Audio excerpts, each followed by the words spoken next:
Okay, good morning, everybody. Is this working? It is working. Okay, well, that is good. I'm Ronald Labonté, and I'm going to be moderating next panel, which is on the topic of the pandemic treaty. And we have a large number of panelists here. I'll just introduce them very briefly as I go down the list here. We have Arne Ruckert. He's going to start by giving us a bit of a brief overview of the issues around the pandemic treaty. Then we have, I believe, Suzanne Hindmarch is next, who is co-lead on one of our REP, Research Enabling Platforms at the University of New Brunswick. And then we have Carlos Das Neves, I hope I pronounced that correctly, who's one of the members of the Lancet One Health Commission. And then we have Andrea Winkler, who is also a member of the One Health Commission. And then Katinka de Balogh, who is with the Food and Agriculture Organization. So they're all people who are quite familiar with the topic. So to get started, Arne, you had a few things you'd like to talk about in terms of the background. Yes, thank you very much. And if we get the PowerPoint going, there's a PowerPoint for this presentation. That'd be great. Thank you. So my name is Arne Ruckert. I'm the research coordinator of the Global 1H Network. And I also want to welcome some of the viewers on Zoom today that have dialed into this exciting event, this roundtable, to reflect on One Health's governance and the pandemic treaty. And so I'm going to provide a bit of background and short context setting for our roundtable. And you can move right on to slide 2. And I want to start by reflecting on where we process. I've put a basic timeline on the screen, as well as some of the reasons for why we might need a pandemic treaty. And I should highlight that these reasons, this is taken from the European Commission, which was really a strong promoter of moving the direction of a pandemic treaty. And so on December 1st, 2021, the World Health Assembly agreed to initiate a global process to draft and negotiate a treaty, convention, or other international instrument under the constitution of the World Health Organization. The goal of this treaty is to strengthen pandemic prevention, preparedness, and response, enabling better coordination across sectors and with public and private stakeholders, as well as fostering an all-of-government approach. The intergovernmental negotiating body tasked with drafting and negotiating this instrument will hold its next meeting on at least by August 1st, 2022, to discuss progress on a working draft. It will then deliver a progress report in 2023, and the aim to adopt the instrument by 2024. So there's quite some time to really try to influence the shape of the pandemic treaty. If you could move on to the next slide, please. Of course, one of the questions that you might ask, and that frankly I'm being asked all the time, is why do we need such a treaty, since we do have the international health regulations, or short IHRs? And my answer would be that the IHRs do not cover a lot of the relevant issues to pandemic prevention, preparedness, and response. This includes a lack of focus on early detection and prevention of pandemics, ensuring universal access to medicines, vaccination, and diagnostics during a pandemic, as well as inadequate integration of the One Health approach into the IHRs. While there are some One Health tools and resources that are part of the global health governance landscape already, and you should see those tools up there. Oh, here they are. This is quite limited, the way in which One Health is integrated into the global governance landscape. And we did actually do a kind of comprehensive policy brief on this question that I encourage you to seek out on the Global 1HN website. It was essentially collaboration with the Lancet One Health Commission. And so there's a bit of an analysis available on this question online on the website. We also finally have an authoritative and operational definition of One Health provided by the One Health level, the One Health high-level expert panel, and it's on the next slide. If you move on to the next slide, please. So we have a really unique opportunity to influence really what's happening in terms of pandemic treaty negotiations. So this definition is fairly recent, and it highlights some of the key aspects of One Health. But I personally really like to think of the One Health approach simply as the 4C approach that highlights the importance of intersectoral coordination, transdisciplinary collaboration, and cross-sectoral communication while building capacity to facilitate the integration of some of these One Health principles and implement them. So without further ado, I would like to pass the floor back over to Ron so we can start reflecting on why we need One Health principles integrated into the pandemic treaty and how best to do so. Thank you very much. Okay, thank you, Arne. And yes, there's time to influence what might happen. Some of you may know that the WHO has been calling for some consultations. There were a number of presentations that were made, both verbally and in writing, in April at the first window of consultation invitation. There was supposed to be another one in June. That's now been deferred until September. So there's time to still get in there and try to get more of these ideas permeating into the negotiating body. So I will start with the first question. And I'm actually going to put this first question to Carlos, because Carlos, you said you wanted to do this question. So you've got it. So, and it seems a good place to start this panel.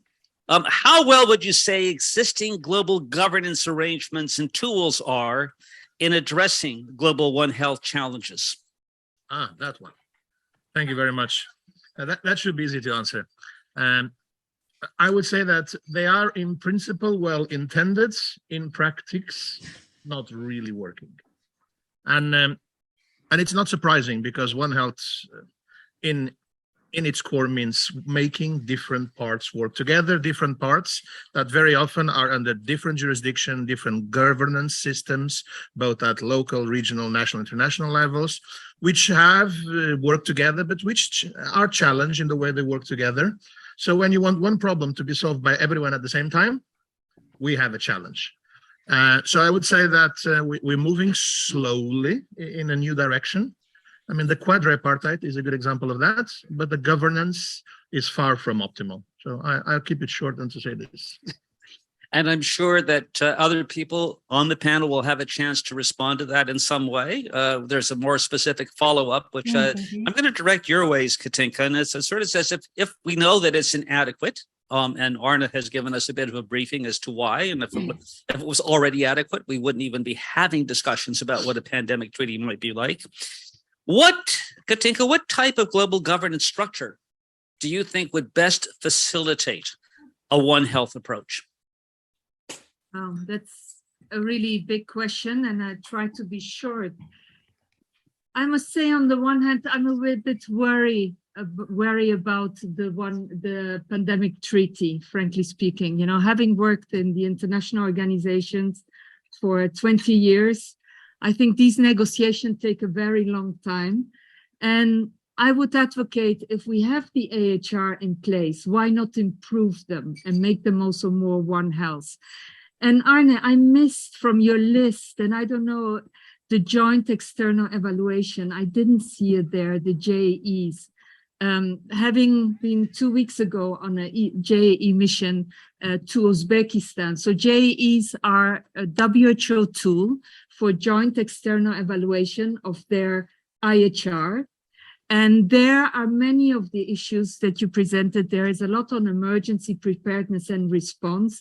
There is on intersectoral coordination. So these are all aspects that normally, first the country does their own assessment, and then the mission comes in with 12 people to look at all the different competencies of IHR.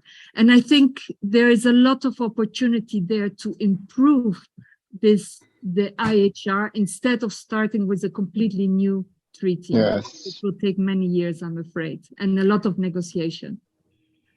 Can I then ask across the panel, because we now have the IHRs on the one hand, have a pandemic treaty on the other hand. Are they in conflict with each other? Is it one or the other, or should both be pursued on parallel tracks?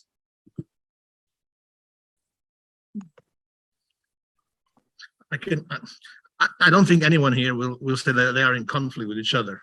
But the question is if we can find some complementarity between these tools. There is no doubt that the IHR can be improved. Mm-hmm. I mean, we just came out of a World Health Assembly where the United States proposed a lot of changes to that document about, how quick you should report pandemics and so on. But there is always this feeling that A lot of these mechanisms will be activated once someone hits the button, the pandemic is here. We would hope, or at least many of us would hope, that the pandemic treaty would allow us to go a little more back in time and be better prepared. There is a risk that the pandemic treaty is something that will also only be used after hell breaks loose, like we say.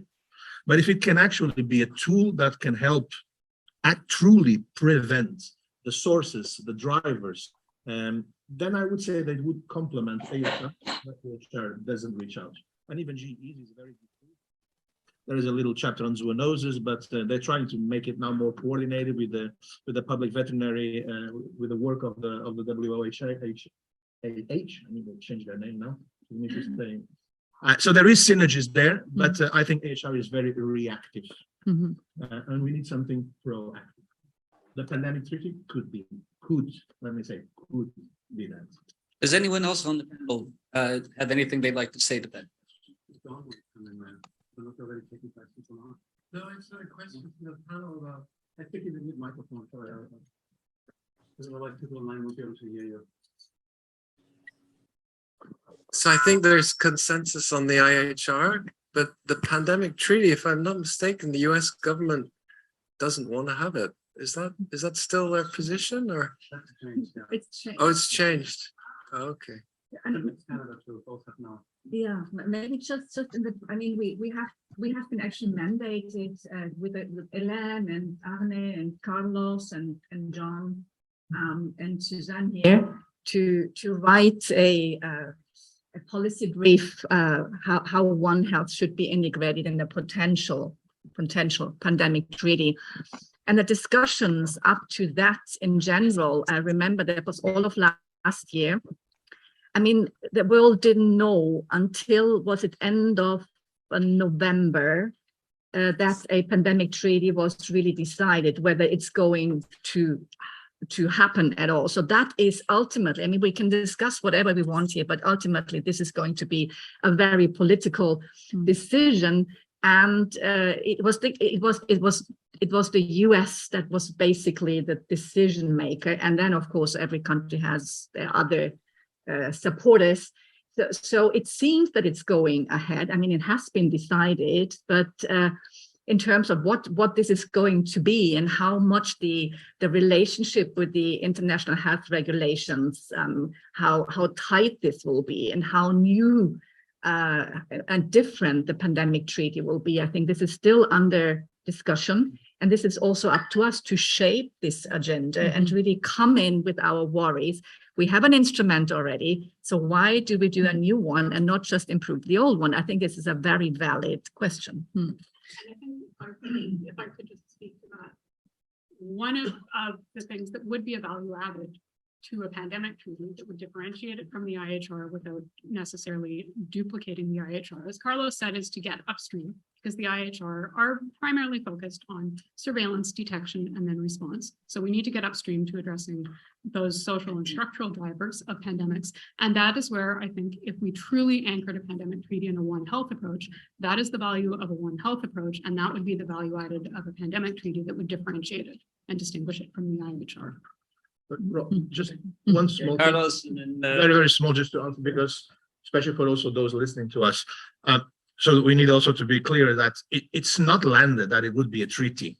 We're saying pandemic treaty because, well, everyone knows what that would mean. But one of the things that will be discussed is exactly, will it be a treaty? You're right, the US is a little skeptical due to their political construct on approving any kind of treaty. So there's a lot of people said it will never pass as a treaty, both houses, both Senate and House. But it's on the table. What could it be? What type of instrument, multilateral? So that is one of the discussions that the international organizations with the member states will have to take. Just a clarification. okay, Katinka. Yeah, I think already from a communication point of view, calling it a pandemic treaty gives the wrong message, because it gives the message you address it when there is a pandemic, while you want the treaty to work before. And therefore, I think from a communication point of view, there is already the misunderstanding. And then, as you mentioned on the political level, is already within the US, there is a problem. Can you imagine getting the whole world to sign it, the 194 member countries? You know, especially in the current political environment we are living, this will be an absolute nightmare. Well, it's an interesting question because a number of people taking a look at what's happened coming out of COVID and some of the issues around politics and the power that were at play, the vaccine equity and all those other kinds of considerations. We're looking, I think, to some form of an international agreement that would start to deal with just not only just the response and the equity in the response, but some of the prevention issues, which I think, Suzanne, you addressed so clearly that that's really what a One Health approach would take. But power kind of suffuses all of this, and the shifts in geopolitical power that's happening. And I know that a lot of the developing country members of the World Health Assembly are a little skeptical of moving into another kind of convention, treaty, or other sort of arrangement, and talking more about IHRs. How do you think these power differentials might be effectively managed, and what might a One Health perspective bring to sort of assisting in smoothing out some of those power inequalities? It's one of the questions. Before maybe we come to that, I just wanted to add very, very quickly that one of the criticism of the international health regulation was really that it was not so binding, legally binding. And that is something that is now discussed at a pandemic treaty. And I fully agree with you. I mean, it should not be just reactive. It should also be preventive. But how binding can that be? And that has actually caused also a huge uproar in some societies, saying that the WHO is now promoting overriding national legislation. And I think this is something that we need to take very seriously, because it's a concern of civil society. So what's happening at that level? And I think this needs to be really on the table. I mean, it's not about conspiracy theory, but it's the civil society that is worried that WHO now has an instrument that can totally override national legislation, should it be legally binding the way that it has been anticipated. And sorry, this was really not in response to your question, but it's hinting at that in a different way. Yeah. Okay, Carlos, and I think there may be a question from the audience. So trying to answer you, going to what you asked, as Katinka was mentioned, perhaps pandemic treaty was already not optimistic, but the wrong choice of a name. But the fact is that the challenge with One Health is that if anything here is going to be binding or trying to regulate, we're talking not just about systems to have PPEs in place, talking about how do you produce your livestock, how do you address climate change. So it is optimistic that one regulation will be able to define everything and keep everyone in check. And we see the challenge on the climate, for example, which is supposed to be binding to some extent, on the Convention for Biodiversity, which has the power to be binding to some extent. But what I would say we see in these two examples is also a step-by-step process to get there. And we actually I think we addressed that in our brief, was what we're missing perhaps with One Health is also to create a joint body of knowledge, of science that can help shape policy. And this is where I usually say that when we look into climate change, we see what the IPCC has done. An instrument that has grown to be the funds, the center of knowledge. They tell the world, they tell the policymakers what is needed to enforce climate change regulations. IPBES is doing that for biodiversity. On One Health, we don't really have that. I mean, we have hundreds or thousands of networks of projects. There is no collective centralized instrument, panel, agency, call it whatever, that can help push countries to be bound by a treaty, by a convention, by whatever you want to call it. Step by step, we might get there. And I just, so as a political scientist, I just need to jump in on the concern that is certainly being expressed around the potential of a treaty or of any agreement to override national member states. And that is based on a wild overestimation and misunderstanding of how global politics and treaties work. The World Health Organization is overseen by the World Health Assembly, which is an assembly of member states, sovereign member states of the United Nations. Even when sovereign states sign and ratify a treaty domestically, it is still incredibly difficult to enforce those treaty mechanisms. And we only have to look at human rights treaties that have been ratified and enforced for decades. many of the states that have signed and ratified domestically those human rights treaties are still the world's greatest human rights abusers. And that is because there is no mechanism that can effectively compel sovereign states to act. And we're going to have the same challenges with a pandemic treaty or with any global health or global governance treaty. If anything, that enforcement and those mechanisms to compel states to act do not come from the global level. They cannot come from the global level, however powerful the WHO might become. And it's not even in the UN system, the most powerful actor. That comes to the extent, especially if we're talking about upstream structural drivers, addressing equity, changing power relations, to the extent that that is going to happen or be facilitated by any sort of pandemic treaty, that's going to come about because of civil society activism and because of marginalized, vulnerable, equity-seeking populations mobilizing to demand these changes in power relations. It's not going to come from a treaty that is somehow going to override the sovereign interests of sovereign member states. Those are some excellent points. And I think if we're going to take a model about what this might look like going forward, we could look back to how the Framework Convention on Tobacco Control came about and the role of civil society and that the Conference of the Parties and how this was a processual kind of normative enterprise where it had kind of binding norms for member states, but no enforcement mechanism apart from the old classic of naming and shaming. I think we had a.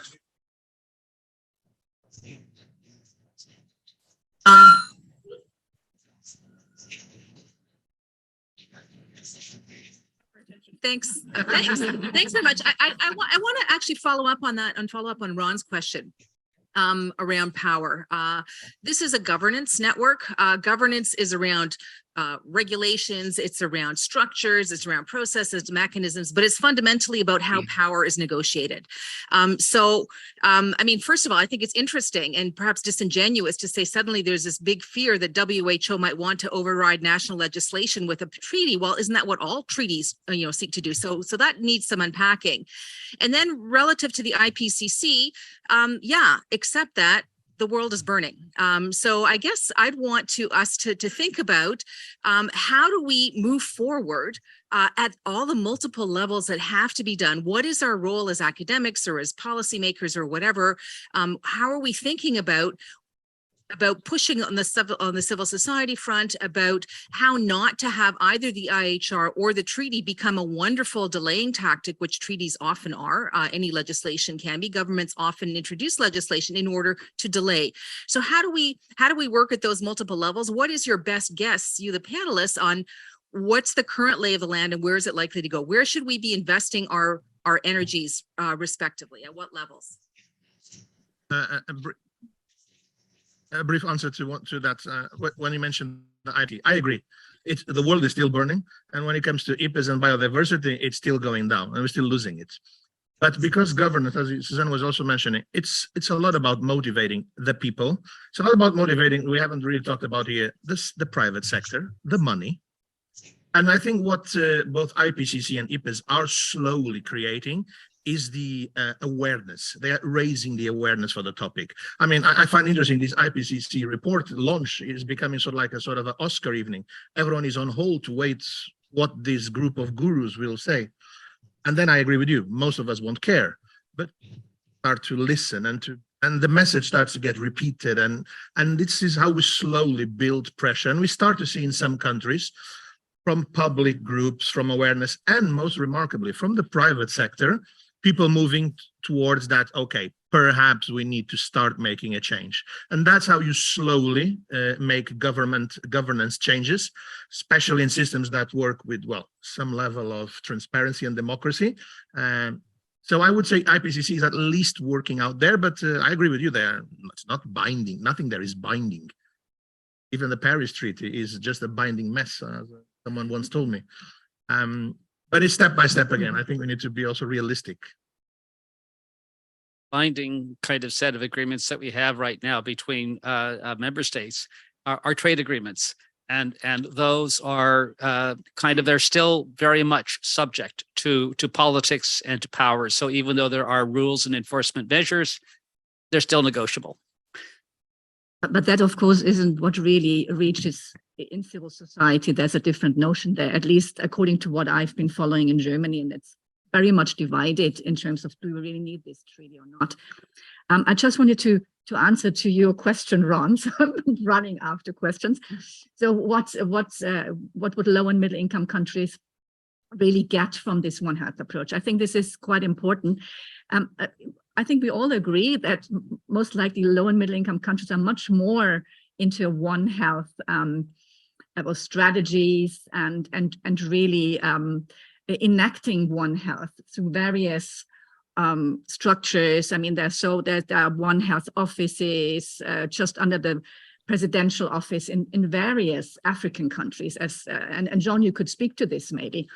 So I personally feel that the global South is more prepared. They have acted faster than high-income countries in the global North in terms of establishment of potential structures, One Health structures, through which One Health could be enacted. And as the equity is one of the main principles at the heart, at the core of One Health. Of course, the low and middle income countries really will gain from it in terms of establishment of infrastructure, fair access to whatever vaccine distribution, infrastructure establishment in terms of really being autochthonous when it comes to vaccine production, et cetera, et cetera. So I think that they really have to gain from it. Also, we should gain from it, but the narrative is not so much about high-income countries, but we do not have a lot in place, right? I mean, we have been discussing that, Carlos, that high-income countries really... We've been funding, we've been helping a lot of these countries to develop national One Health strategies. But I always ask, where is the Canadian One Health strategy? Where is the Norwegian national? And the answer is, oh, we have it for AMR. That's amazing. But that's not what I'm talking about. So we're all missing. It's the do what I say, don't do what I do. So we're a little stuck there. John? No, I two points. And some of the first one that you made mention of Andrea and Carlos, the point about a lot of LMICs having One Health strategies, national strategies. Well, if you look at the history of either AMR or One Health, and you didn't know that in the Carlos, they are funded, by large funding agencies and other governments. And not some critical of LMIC government. If that establish this office of infrastructure, you don't get any food, and you don't say no, people are fine.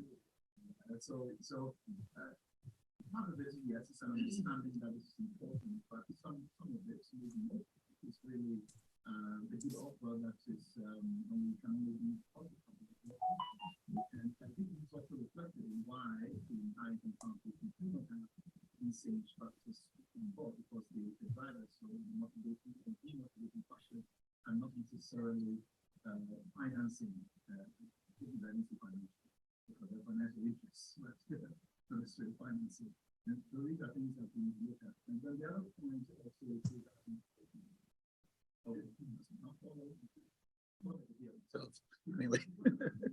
Right, and then the other point has to do with the pandemic treaty issue and whether such treaties or agreements or whatever override the national regulations and the concern that countries have around signing this. Of course, you were right, Suzanne, when you said it will come from the bottom up in terms, but that's, I think, more on the operational side of things. In reality, countries know that you can sign up for anything and nobody's gonna, hold a whip to you to do it. But nobody wants to be in the books as you flouted A, B, C, D that you signed up to. So it's less about, someone is trying to override my national sovereignty, more about, I don't want to be labeled as I did not follow this, I did not follow that. I don't know how that can be navigated. Yeah, maybe to what you mentioned also on, when funding is available, then countries engage, but then how to make it sustainable on the long run and how to ensure that resources are being dedicated from the national budget to the specific activities. That is the big challenge. Also, one thing I would like to mention here is that it's important to look at the structure of the country and also its historical perspective, because having been now in Central Asian countries and ex-Soviet countries have a complete different way of addressing coordination issues. For example, in Uzbekistan, when you ask, well, what kind of coordination mechanism is there? Oh, it's the cabinet of ministers, they decide, and then, you know, we get marching orders. That's how coordination takes place.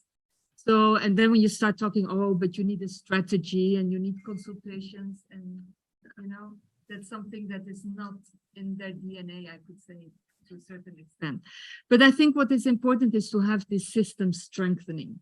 We often see that the veterinary side is much more under-resourced and less capacity than in the human health side. And that's where we see, and from the environment side in most countries, they do not see how they can engage yet. And therefore, I think also there to create more awareness on their role in One Health is very important. Okay, we're getting. Yeah, just there is French proverb which says those who forget history, they have to reborn. So IHR 2005, the negotiation was started in 1995 when WTO was established. It took 10 years. And the negotiation, final negotiation was done at 5 a.m. So in 2005. And IHR, definitely, this is the only internationally binding legal instrument for public health regulation. And after enforcing this IHR, there are several changes, like we face Ebola in urban settings like West Africa, and we have pandemic influenza H1N1 2009, and then we have Zika and now COVID-19 and SARS, all those things. So the basic issue is that IHR is not functioning according to the time. So that is the ground reality. And therefore, there are 3 parallel processes it is happening at this moment that we should be very clear. One is there is a working group on WHO strengthening WHO pandemic preparedness and response. So WGPR, now it will be known as WGIHR. So they are trying to focus on partial amendment of IHR. They are targeted amendment. Otherwise, it will be Pandora box, and we cannot waste another 10 years to prepare for another pandemic. And second one is, we talk about pandemic treaty. I agree that the wording is itself a problem, because IHR is dealing not only with microbiological hazard, but also chemical and radionuclear. And that's why there is intergovernmental negotiating body. And the beauty of WHO is that it is member state driven. Even if for JE, BRICS country, they did not agree. That is the thing. And because of COVID-19 pandemic, there is another committee which is known as this working group, this standing committee on health emergency preparedness response. It was to assist executive board to make right decision in right time, because IHR, we cannot work as international police for public health, you see. And that's why executive board is working in between WHA. And that's why there are complexity. The one important thing is that now everybody has same word, one health, one health, one health. Either member states, non-state actor, or partner. That is missing in IHR. And to integrate that one, we should go for pandemic treaty or some kind of treaty, like we have already framework convention on tobacco control. FCTC is a good model to replicate. Otherwise, IHR, if we try to replicate the amend, it is a problem. And there is also question about duration. So one group of countries, they want to accelerate the process of this pandemic treaty. Not 24 months, go for 12 months, you see, because we have to prepare next pandemic. But another group of country, they are saying that we need enough time. It should be inclusive, and all member states have rights to intervene. So that's why another group is saying 24 months, we cannot negotiate, you see. We cannot accelerate this process. That is the complexity. Thank you. Well, what you've done is introduced a whole lot of problems about how we're going to try to go forward. What I have heard in part is that it's sometimes easier to amend and update and revise an existing agreement between states than to try to create a new one. But I think that here what we're agnostic as to what the final sort of shape of agreements will be. IHRs, new treaty, new convention. One of the points that's been made is that the importance of civil society, the importance of kind of the ground up and the pushing in terms of how we're going to make any kind of an agreement around pandemic preparedness, how we're going to make that work effectively. The mention of the Framework Convention on Tobacco Control. One of the things that really allowed that to work was the power of public health lobbies that have been developing for decades in many countries around tobacco control measures. So you had a fairly large organized force within many countries. What is getting in the way, because I've done a lot of work on that issue in African countries, is transnational tobacco firms and all of their different affiliates. Now we have a question around pandemic preparedness, but we're also in the middle of a food crisis. We're in the middle of a fossil fuel crisis. And the brunt of that's going to be borne primarily by people in low and middle income countries. So do we have a force in terms of beginning to look at how we move forward on this question of what kind of pandemic preparedness would be? And to bring us back to that, I want to be a little bit kind of more specific now about what role One Health might play in all of that. So the questions here, can One Health, or how can One Health actually start to overcome some of these existing global health governance problems that we face, and some of these huge issues in terms of power and equity in how a pandemic preparedness going forward should deal with, how it can incorporate those concerns about equity. Now that's open to anyone on the panel who would like to try to take that challenge on. I would like as well, because I'm sorry. And it's actually perhaps to provoke us a little. How can One Health contribute? My answer is by creating true multidisciplinarity, transdisciplinarity. Because one of the things that I've heard here a lot, it's been a lot of WHO talking here today, as if, and if I want to be provocative, the scope of responsibility of the WHO is already too late on the timeline for true pandemic prevention. Because it is FAO's food systems that need to be changed to prevent pandemics. It's OIEs and animal health that need to be better regulated to prevent pandemics. It's the United Nations Environmental Program that needs to have more power to ensure that pandemics can be prevented. When we reach WHO, it's already too late usually. It's because it's already in the humans. So what I hope One Health could help is to balance all these governances a little better.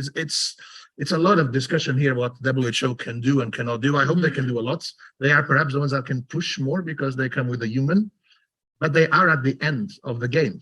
So I hope One Health brings other sectors into true transdisciplinarity, into true power handling. And if we can do this at international and national levels and so on, it's the same thing. I could say the Minister of Health always wins against the Minister of Agriculture.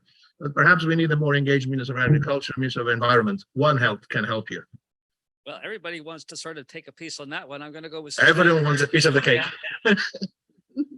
Yeah, so just to build on that, I think one of the things that it's important to guard against is this thin operationalization of One Health. Often when it gets to, okay, what does it actually mean to do One Health? It turns into multi-sectoral cooperation. And so, we've got the quadripartite, we've got all these different, animal, human, environmental, climate actors working together. That's it. We're doing One Health. That is necessary, it's important, but it's not sufficient because fundamentally, One Health is a normative rethinking. And it would require, if we're taking One Health seriously, a very significant paradigm shift that involves moving away from anthropocentrism, that involves taking pandemics in the animal world as seriously as we take human health pandemics. It means paying attention to the health of coral reefs, the health of pollinators. So that paradigm shift is not going to be accomplished through multi-sectoral coordination alone. And this speaks to the point about equity, because to go back to the discussion about low and middle income countries, most of the folks who experienced European colonization, among them indigenous peoples, have been thinking in that deeper way about One Health. It's not about the presence or absence of One Health coordinating body or a national body. It's about things like Buen Vivir. It's about things like Bolivia and Ecuador that have enshrined the rights of nature in their constitution. So that deeper normative shift and that paradigm shift in how we think about what it means to relate to the planet, to more than human life forms, means, from an equity perspective, getting those indigenous peoples at the table, recognizing that they are the One Health experts, and getting low and middle income countries to the table. Because yes, we need to engage all those powerful actors. We need to get the quadripartite working together. But from a critical perspective, those power relations are precisely what have generated the problems like the climate crisis and pandemics that we're facing now. How we go about doing that is a big puzzle. And I think that is what all of us who work in One Health are really grappling with right now. But I think it's important to not lose sight of that question around how do we provoke that normative change, as well as the functional change in terms of how we work multi-sectorally. It's very similar to one that's going on now in terms of environmental economics, which is primarily looking at a post-growth kind of scenario. So growth in low and middle income countries where they need it in order to achieve a better health expectancy and livelihoods, and but a huge decrease in the material throughput of already wealthy nations. So that's a whole kind of other kind of headspace, but it links very much into a One Health way of thinking. I mean, Suzanne has just really taken the words right out of my mouth. But just honestly, I mean, what I think the danger is also, I love One Health. I mean, I'm a real One Health passionate through and through. But what the danger is that, and what you said is absolutely right. I mean, this is this major rethink that we need. It's a paradigm shift, etc., that we really need to open up for and then enact. But it can be very loose, and it can be very abstract for institutions, organizations, because everybody is always going to ask, what's in there for me? And I think this is a valid question as well. I think we should not say, well, this is, I mean, we're now all a big nation and we love each other. This is not the case. So we need those strategies and structures. We need everybody at the table. So as you said, Suzanne, indigenous people, but also different faith organizations, et cetera, to achieve true equity. And then we have the systems approach. And there's always, of course, the run for the pot. And I think we should talk about finance mechanisms that could actually support this operationalization and implementation of One Health. And that is not an easy question. And we have been discussing that for now over 2 years in the Lancet One Health Commission. And basically, we were like very bold also with Arne saying, well, we really think we should have our own financing mechanism. Well, it doesn't go down well. Nobody is interested in having a One Health financing mechanism.